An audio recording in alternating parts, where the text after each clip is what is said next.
Well, why is Colin wearing a Tiger Cats shirt? We'll get to that in a moment because it's another Finance Friday. Great to have FirstOntario Senior Manager of Business Services, the Marathon Man, Colin's here. We'll talk about that in a second too. But so we're doing right now seasonal fluctuations. That's right. Okay, it's warming up as you saw in Brian's forecast. That's right. But it is going to be cooling down. So for small business that really run in the summer, what's some angles that they can work when the season does change for them? Yeah, those businesses that are now going to slow down a little bit. Think outdoor. Restaurants that use outdoor patios, outdoor event spaces, any business that takes advantage of those warmer months.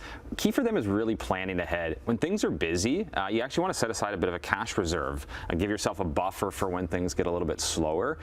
And then when things slow down is getting lean with your operations. That's going to help you during those slower months, but operating lean during your the busier months is going to actually help you build that cash reserve. But I think another key piece is marketing, getting in front of your customers even during the slow season. Have them thinking about you all year long, maybe off-season promotions or getting them, psyched up for the coming season. You want them thinking about you even during the times when they're not coming thugh your doors necessarily. We're talking small business, but sometimes small businesses have employees, so it's like even expectations when it comes to employees about employment. For sure. This is a seasonal thing. You're probably going to get laid off at some point. You know what? That communication with your employees is key, but also getting your staffing in line well before you need them. That might seem a little counterintuitive if the money's not coming in yet on the slower season, but you don't want to be scrambling when things get busy as well too.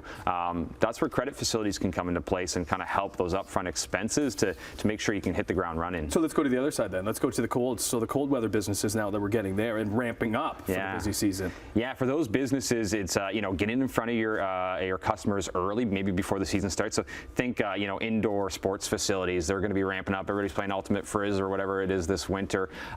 Getting your staffing in order in place early, your equipment, your inventory. You don't want to be scrambling. If you can secure those customer registrations and deposits before the season starts, that's going to give you that cash to deal with up front.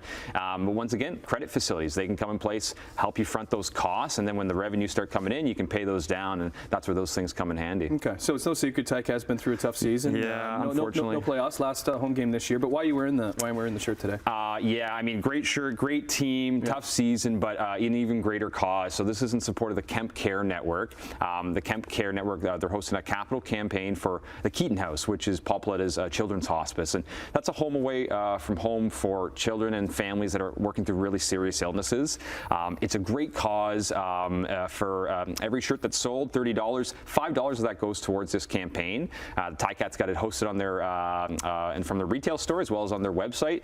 Grab one tonight if you can at the game. It's for a great cause and in support of the Kemp Care Network. I highly encourage it. Okay, so they're going to be available until October the 31st, and they can on the Ticat's website, as you said, at the retail location at Tim Hortons Field. You got a big weekend. Big weekend. I said Marathon Man because you were running the Toronto Waterfront Marathon. That's right. We got a lot of Hamiltonians heading down there. Yeah, absolutely. You got a good. You're part of a little running group here in the Hammer. Yeah. There's a number of good running crews in the city. Bayfront Endurance, EBRC.